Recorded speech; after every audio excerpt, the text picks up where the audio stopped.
जानते हैं। तो कहानी की शुरुआत साल 1983 के समय से होती है, जहां स्पुतनिक नाम के रशियन स्पेस शटल में दो एस्ट्रोनॉट्स एवचेंको और कॉन्स्टेंटीन बैठे हुए थे। ये दोनों एस्ट्रोनॉट कई महीनों के सफर के बाद सक्सेसफुली पृथ्वी पर वापस आ रहे होते हैं, लेकिन वापस आते समय उन्हें स्पेस शटल के बाहर कुछ अजीब सा दिखाई देता है, जिसके साथ ये सीन यहीं कट हो जाता है और अगले सीन में हमें कजाकिस्तान का एक वीरान इलाका दिखाया जाता है, जहाँ उन एस्ट्रोनॉट्स का लैंडर क्रैश हुआ था। यहाँ एक आदमी लैंडर के पास जाकर देखता है तो उसे एवचेंको की लाश दिखाई देती है। वहीं पास ही कॉन्स्टेंटीन भी घायल हालत में लैंडर से बाहर निकलता है। दूसरी तरफ हमें एक फीमेल साइकोलॉजिस्ट डॉक्टर तात्याना को दिखाया जाता है, जिसके ऊपर ट्रायल्स चल रहे होते हैं, क्योंकि तात्याना के इलाज करने का तरीका काफी अजीब था। दरअसल तात्याना ने 17 साल के एक लड़के का इलाज करने के लिए उसे काफी देर तक पानी में डुबाए रखा था। अब ऐसा करने से उस लड़के की जान तो नहीं गई, लेकिन उसके माता पिता ने तात्याना के खिलाफ कंप्लेन कर दी। तब तात्याना अपनी सफाई में कहती है कि मैंने उस लड़के को सिर्फ उतनी देर तक ही पानी में रखा जितने में उसकी जान न जाए, और साथ ही साथ वो ये भी बताती है कि मेरे इलाज करने का यही तरीका है। उसकी इस बात पर जूरी में बैठी एक लेडी तात्याना से बोलती है कि अगर तुमने अपने इलाज के तरीकों को नहीं बदला तो हम तुम्हें सस्पेंड करके तुम्हारा मेडिकल करियर यहीं खत्म कर देंगे। जूरी की बात सुनकर तात्याना काफी फ्रस्ट्रेट हो जाती है, क्योंकि उसके इलाज का तरीका भले ही अजीब हो, पर इसी तरह से उसने ऐसे लोगों को भी ठीक कर दिया था जिसे कोई दूसरा डॉक्टर ठीक नहीं कर पाया। वहीं पास ही सेविलाटोव नाम का एक आर्मी ऑफिसर इस ट्रायल को देख रहा होता है, और वो थोड़ी देर बाद तात्याना से एक मेडिकल केस में हेल्प मांगते हुए कहता है कि अगर तुम्हें ये केस इंटरेस्टिंग लगे तो तुम अपने तरीके से ट्रीटमेंट कर सकती हो, और जब भी तुम इस केस को छोड़ना चाहो तो वापस लौट सकती हो। इस मदद के बदले सेविलाटोव उसके ऊपर लगे सारे चार्जेस को हटाकर उसका सस्पेंशन रुकवा देगा। जिस बात को सुनते ही तात्याना उसकी मदद करने के लिए मान जाती है। इसके बाद तात्याना को एक हेलीकॉप्टर से किसी अनजान जगह पर ले जाया जाता है, जहाँ आगे का सफर वो लोग ट्रक से तय करते हैं। रास्ते में सेविलाटोव तात्याना को बताता है कि तुम्हारा पेशेंट वही एस्ट्रोनॉट है जो स्पुतनिक स्पेस प्रोब में बैठकर अंतरिक्ष में गया था, यानी उसका पेशेंट कॉन्स्टेंटीन ही है, जिसे हमने शुरुआत में देखा था। जब से कॉन्स्टेंटीन और उसका दोस्त अंतरिक्ष से वापस आए हैं, तब से वो लोग रशिया के नेशनल हीरो बन चुके हैं, क्योंकि ऐसा पहली बार है कि कोई इंसान अंतरिक्ष में जाकर वापस आया हो। लेकिन आर्मी ने अपने देश की जनता से इस बात को छुपा कर रखा था कि उनका एक नेशनल हीरो यानी एवचेंको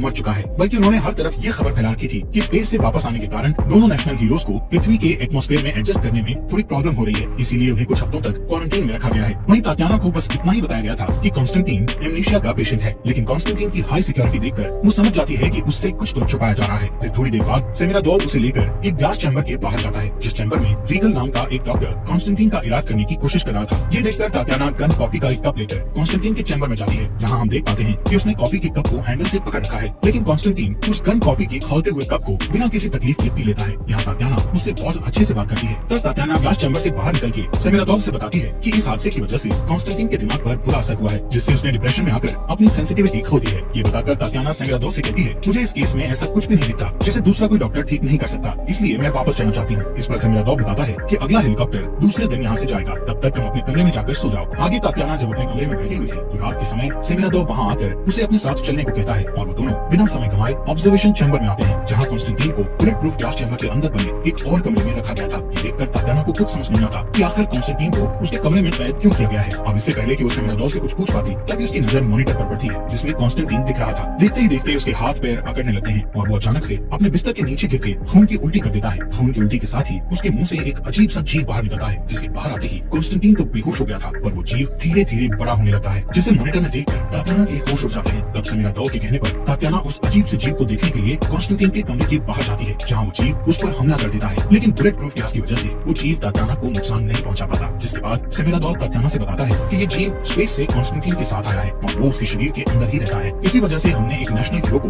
इस तरह कैद करके रखा है, क्योंकि उसके अंदर एक एलियन जीव मौजूद है, जिसे अलग करने का काम तुम्हारा है। यहाँ तात्याना भी इस चैलेंज को एक्सेप्ट करके सेविलाटोव से कॉन्स्टेंटीन की लैंडिंग के बाद से अब तक की सारी रिपोर्ट्स और फुटेजेस मांगती है, ताकि वो इस जीव के बिहेवियर को अच्छे से समझ सके। रिपोर्ट्स पढ़कर उसे ये पता चलता है कि ये एलियन जीव किसी पैरासाइट की तरह है, जो ज्यादातर समय कॉन्स्टेंटीन के पेट में ही रहता है। जब वो पेट में रहता है तो उसकी लंबाई लगभग 30 सेंटीमीटर होती है, लेकिन कॉन्स्टेंटीन के शरीर से बाहर निकलते ही उसे ऑक्सीजन मिलती है, जिससे उसकी लंबाई आधा मीटर हो जाती है। वो एलियन जीव कॉन्स्टेंटीन के शरीर से बाहर निकलने के लिए एक टॉक्सिन रिलीज करता है, जिससे कॉन्स्टेंटीन के शरीर की मसल्स लूज होकर फैल जाती हैं, ताकि वो एलियन जीव आसानी से बाहर निकल सके। ये जीव हर रात 2:40 से लेकर 3:10 के बीच उसके शरीर से बाहर निकलता है, और कुछ समय बाहर रहने के बाद वो वापस कॉन्स्टेंटीन के शरीर में चला जाता है। इस पूरे समय तक कॉन्स्टेंटीन बेहोश ही रहता है, और उसे ये तक पता नहीं कि उसके अंदर कोई एलियन जीव रहता है। तात्याना को रिपोर्ट पढ़कर ये भी पता चलता है कि रीगल ने एक बार उस एलियन जीव को कॉन्स्टेंटीन के शरीर से अलग करने की कोशिश की थी, लेकिन एलियन जीव से अलग होते ही कॉन्स्टेंटीन की हालत खराब होने लगी थी, और वो जीव जैसे ही कॉन्स्टेंटीन के शरीर में वापस गया तो कॉन्स्टेंटीन दोबारा ठीक हो गया। यानी कहीं न कहीं उस एलियन जीव ने ही कॉन्स्टेंटीन को अब तक बचा रखा है, वरना लैंडर के क्रैश करने के बावजूद भी उसका जिंदा रह पाना नामुमकिन था। वहीं ये जीव कॉन्स्टेंटीन के खाए हुए खाने को खाकर जिंदा रहता है, लेकिन तात्याना को ये जानना था कि वो एग्जैक्टली क्या खाता है। उसे इन फाइल्स में कॉन्स्टेंटीन के पास्ट की भी जानकारी मिलती है, जिससे उसे ये पता चलता है कि कॉन्स्टेंटीन का 7 साल का एक नाजायज बेटा है, क्योंकि कॉन्स्टेंटीन ने उसकी माँ से शादी नहीं की थी, और उसकी माँ के मरने के बाद उस बच्चे को ऑर्फनेज में रख दिया गया। फिर अगले दिन तात्याना इंट्रोडक्शन इंटरोगेशन के दौरान पहले तो कॉन्स्टेंटीन से उसका फेवरेट सॉन्ग पूछती है, लेकिन बाद में वो उससे कहती है कि तुम एक बुरे पिता हो जिसने अपने बेटे को ऑर्फनेज में सड़ने के लिए छोड़ दिया। जो सुनकर कॉन्स्टेंटीन को काफी बुरा लगता है, जबकि तात्याना की बातों से हम समझ पाते हैं कि उसने जानबूझकर कॉन्स्टेंटीन को गुस्सा दिलाया ताकि गुस्से के कारण उसके व्यवहार में कुछ बदलाव आ जाए। वो तुरंत ही रीगल से कॉन्स्टेंटीन का ब्लड टेस्ट करने को कहती है ताकि उसे ये पता चल सके कि आखिर वो एलियन जीव एग्जैक्टली क्या खाता है। यहाँ तात्याना सेमिरादोव को सजेस्ट करती है कि वो कॉन्स्टेंटीन को ग्लास चैम्बर से निकालकर किसी दूसरे कमरे में शिफ्ट कर दे ताकि कॉन्स्टेंटीन को ऐसा न लगे कि उसे कैद करके रखा गया है। इस पर सेमिरादोव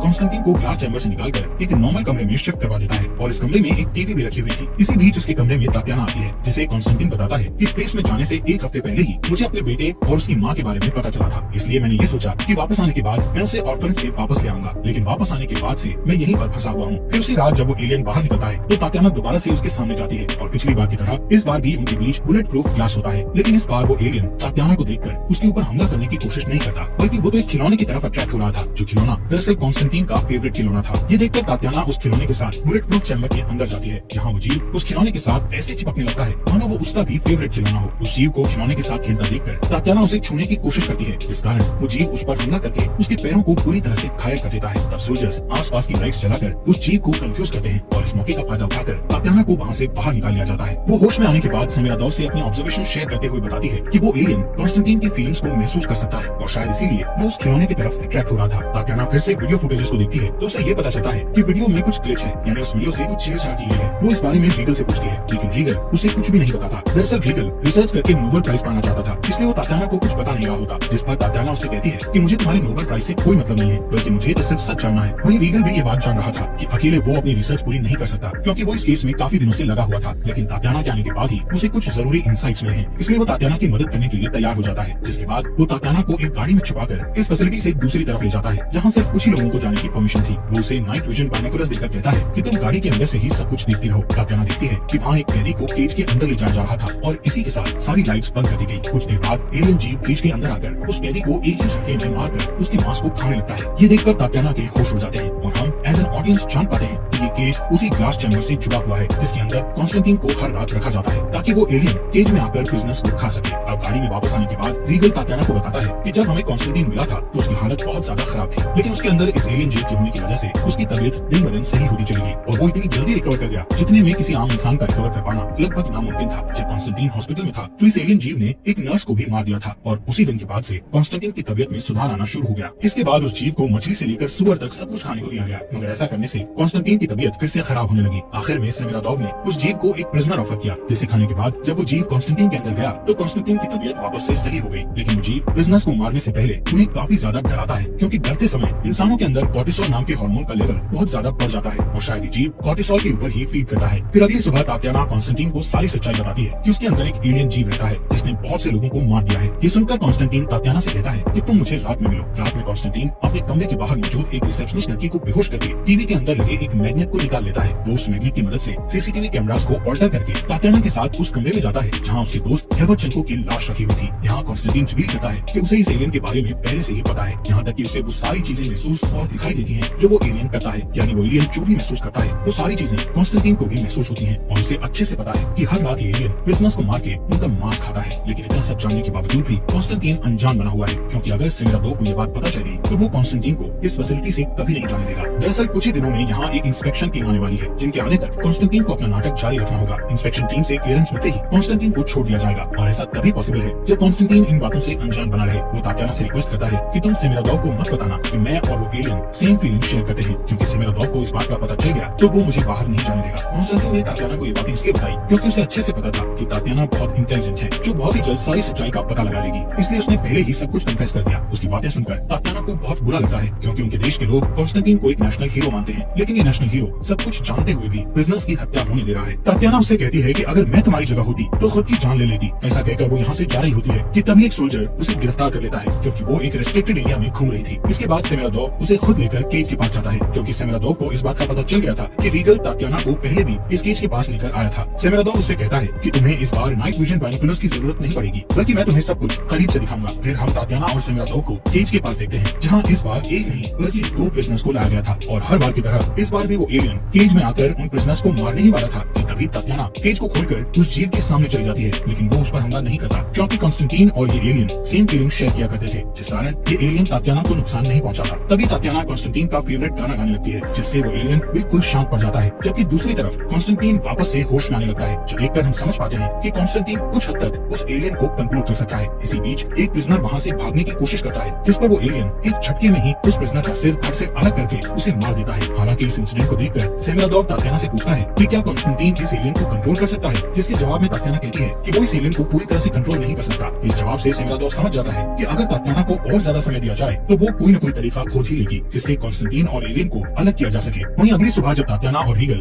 एवर्चेंको की लाश का परीक्षण कर रहे होते हैं, तो तात्याना रीगल से बताती है कि एवर्चेंको को फर्स्ट स्टेज का कैंसर था, जिसका पता हमारे डॉक्टर्स को तो नहीं चल पाया, लेकिन उस एलियन ने एवर्चेंको की बीमारी का पता लगा लिया और इसीलिए उसने कॉन्स्टेंटीन के शरीर में रहने का फैसला किया। यहाँ हम ये भी जान पाते हैं कि एवर्चेंको की मौत क्रैश में नहीं हुई, बल्कि उस एलियन ने ही एवर्चेंको को जान से मारा था। इसी बीच तात्याना रीगल से कहती है कि मैं कॉन्स्टेंटीन को लेकर यहाँ से भागने वाली हूँ और हमें यहाँ से भागने में तुम्हारी मदद चाहिए। अब पहले तो रीगल सेमिरादोव के डर से उसकी मदद करने को तैयार नहीं होता, लेकिन बाद में वो उसकी मदद के लिए तैयार हो जाता है, क्योंकि वो अपनी नोबेल प्राइज के चक्कर में और प्रिजनर्स की जान नहीं लेना चाहता था। आगे हम तात्याना को कॉन्स्टेंटीन के पास देखते हैं, जहाँ वो उससे बताती है कि आज हम दोनों यहाँ से एस्केप करने वाले हैं, लेकिन एस्केप करने से पहले मैं उस एलियन को तुम्हारे शरीर से अलग कर दूंगी। दरअसल तात्याना का प्लान ये था कि वो कॉन्स्टेंटीन के शरीर में ऐसा केमिकल इंजेक्ट करेगी जिससे उसके शरीर में कुछ देर के लिए कैंसर के सिम्टम्स आ जाएंगे। ऐसा होते ही वो एलियन उसके शरीर को छोड़कर बाहर निकल आएगा और वो एलियन कॉन्स्टेंटीन के शरीर के बिना ज्यादा देर तक जिंदा नहीं रह सकता, क्योंकि उससे भूख नहीं बर्दाश्त होती। यही वजह है कि वो रात के समय ही बाहर निकलता है, जबकि दिन में वो उसके शरीर में रहता है। इसके बाद तात्याना और कॉन्स्टेंटीन कुछ सोल्जर्स को बेहोश करके वहाँ से भाग निकलते हैं, जबकि दूसरी तरफ रीगल हायर ऑफिसर्स को सेमिरादोव के इलीगल एक्सपेरिमेंट्स के बारे में खबर देता है। उधर सेमिरादोव को सीसीटीवी फुटेजेस से पता चल चुका था कि तात्याना और कॉन्स्टेंटीन वहाँ से भाग रहे हैं और इस सब में रीगल ने भी उनकी मदद की है। उसे ये भी पता चल चुका था कि रीगल ने उसके खिलाफ कंप्लेंट कर दी है, इसीलिए वो उसे शूट करके जान से मार देता है। उसे मारने के बाद वो अपने सोल्जर्स को तात्याना और कॉन्स्टेंटीन के पीछे भेजता है, जहाँ उसके ऑर्डर पर बहुत सारे सोल्जर्स तात्याना और कॉन्स्टेंटीन को घेर लेते हैं। जहाँ वो लोग तात्याना को मारने ही वाले थे कि तभी कॉन्स्टेंटीन खुद को इंजेक्शन लगाकर एलियन को बाहर निकाल देता है। वो तात्याना को बचाने के लिए उस एलियन को कंट्रोल करके सभी सोल्जर्स को मरवा देता है। अब इस मौके का फायदा उठाकर तात्याना कॉन्स्टेंटीन को लेकर वहाँ से भाग निकलती है, जिससे वो एलियन पीछे छूट जाता है। इधर कॉन्स्टेंटीन और एलियन एक दूसरे से दूर जाते ही कमजोर होने लगते हैं, क्योंकि उन दोनों में एक सिम्बायोटिक रिलेशन बन गया था, यानी वो दोनों ही एक दूसरे पर डिपेंडेंट थे। एलियन से कॉन्स्टेंटीन को ताकत मिलती थी और कॉन्स्टेंटीन के शरीर में रहकर वो एलियन जिंदा रह पाता था। दूसरी तरफ सेमिरादोव का सामना उस एलियन से होता है, लेकिन कॉन्स्टेंटीन से दूर होने के कारण